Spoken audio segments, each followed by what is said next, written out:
Hi guys, Kelly Twigger here of ESI Attorneys and eDiscovery Assistant. Wanted to share a quick video with you just to talk about some of the great takeaways from the University of Florida eDiscovery conference last week.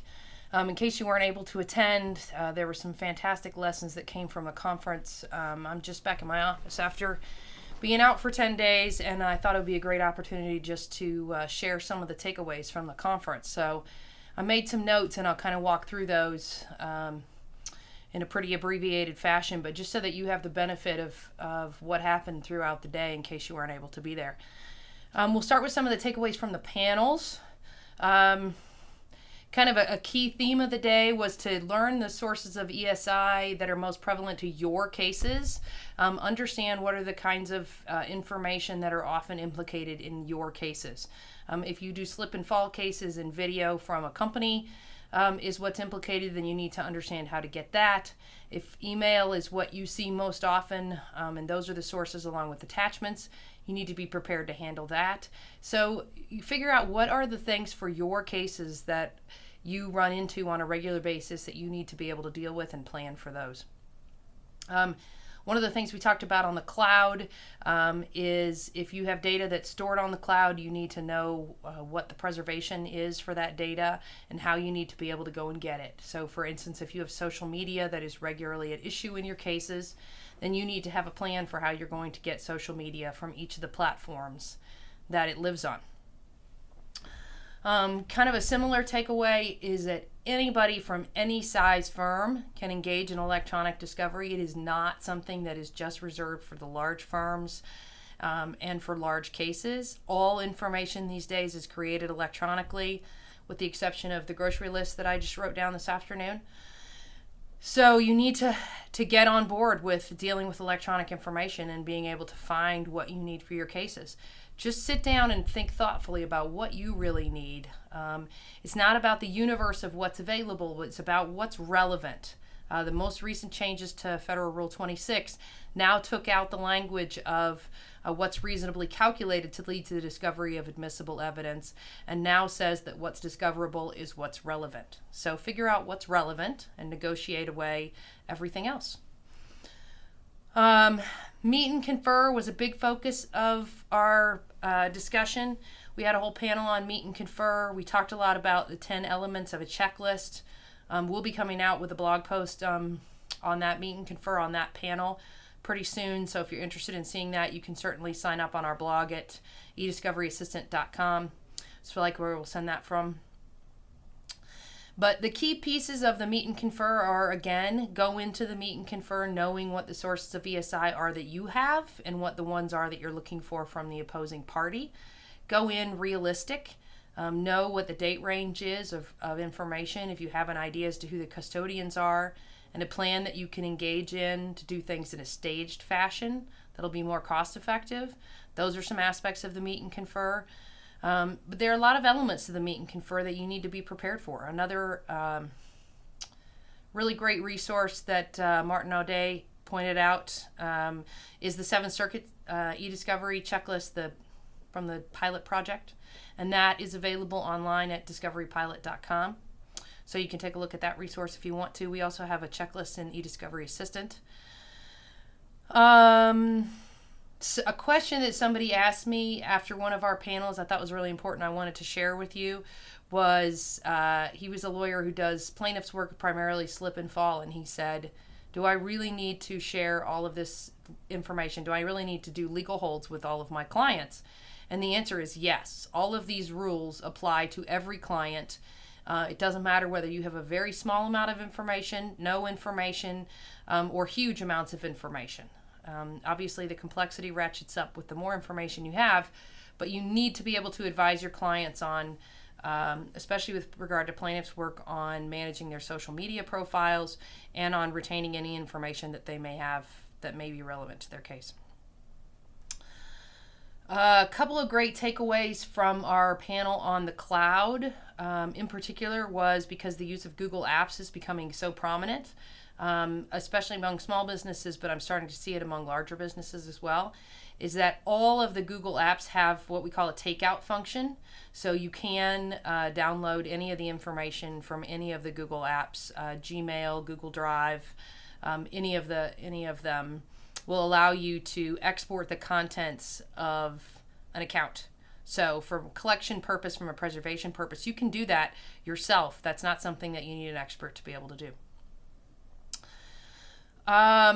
Really important point from our in-house counsel at the FTC with regard to the FTC and the DOJ. I happened to be on a panel with Kenya, and she specifically mentioned that one of the first things that they recommend to their clients, the lawyers at the FTC and the DOJ, is to ask for a data map of a company so that they can understand what kinds of information exist in order to determine what the scope of a request may cover. And so that's a very important point if you are representing clients who may be subject to the FTC or the DOJ from an investigative perspective. You'll want to make sure that you have a data map. Everybody gets very confused and overwrought over the concept of a data map. Stick with KISS. Keep it simple, stupid. Identify the sources of information that exist. You can group them by whatever makes sense for that organization. Oftentimes we do it by business silo, so it may be marketing, sales, production, IT, legal, and then group them in that manner, and then a brief description of what's included in each system. That's something that can be updated on a regular basis, so once you go through the process of creating it, it's not hard to update. That's something you'll want to have at your fingertips. Reasonable. Stay with reasonable as your mantra, because that is the underpinning of all of the federal rules of civil procedure, and that is the underpinning of every decision on e-discovery. That is that we are looking for efforts that are reasonable, and that goes hand in hand with the concept of proportionality. I'm going to touch on proportionality in a minute when we talk about some of the things that the judges mentioned. Those are the biggest pieces, takeaways from our panel discussions. The last piece that I'll tell you came up in one of our talks, and that was that you'll want to ask the judge at the beginning of a conference, maybe at the scheduling conference, how they like to handle discovery issues. If you view yourselves as having complex e-discovery issues that you may want to get the judge's input on from time to time, you can check with the judge and find out if you're able to call and get the judge at a given time, or whether the judge wants you to go on through full-on briefing of a motion. The judges on our panel had differing views on that, and so some of them asked for full-on briefing, and some of them said that they tended to be more available to resolve any discovery issues on a more expedited basis. So that's something I encourage you to find out from your judge early on. Again, the more you know going into a case, going into these hearings, the better positioned you're going to be able to take reasonable positions, and also to be able to CYA if in fact something goes wrong. So if you've done no work and something goes wrong, it's going to be a lot harder to back yourself out of that corner than it is if you've taken reasonable measures in a lot of ways, but perhaps you missed something. Okay, so those are really the takeaways from the panels at the UF conference. From the judges, there were 5 or 6 things that I thought were really important that I wanted to be able to share with you. First, know the rules. All 3 of the judges on our panel mentioned that they were seeing more knowledge of the rules from lawyers, but they would like to see even more knowledge happening, that the lawyers come being educated about what the changes to the rules are and how they need to be implemented. And the biggest place where they're seeing lawyers not implement change is on having specific requests to discovery objections. So Rule 34, I believe, was now amended to say that you must have specific objections to discovery requests, and you must have specific discovery requests. So no more broad-based discovery requests and no more blanket objections. Those will be immediately thrown out. Judge Artigliere noted especially that Rule 1 requires lawyers to be efficient, and he really emphasized that he wants to see that happen. I believe it was Judge Jones who mentioned that the early request to produce function of Rule 34 is something that you ought to be able to use at the meet and confer. You could almost draft early requests for production, bring them to the meet and confer, and talk through them at the meet and confer. Let's see, we covered the blanket objections. The meet and confer, according to the judges, was a really important way to get out in front of discovery on your case, that coming to that conference prepared sets a really good tone for you. It also sets a great tone for the court. Judge Artigliere made a very important point of noting that scheduling orders are very important. You should not ignore them, and that in order of the rules, the way he sees the proceedings going, you should first follow the judge's own order as it relates to discovery, then the local rules, and then the federal rules of civil procedure or the state statutes, depending on which court you're in.